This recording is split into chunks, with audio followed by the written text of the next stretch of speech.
Hello everyone, welcome back to another episode of Technologyglance.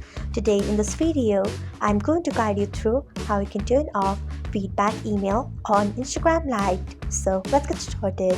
Firstly, open Instagram Lite app in your device. Then tap on your profile icon if you haven't. Next tap on three lines icon. After that, tap on settings.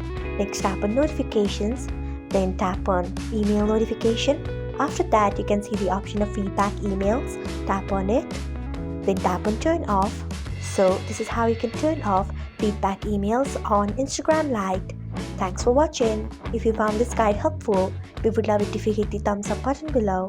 We upload great new tech tutorials like this one every day. So do not forget to subscribe to our channel and hit the bell icon so that you'll never miss another update.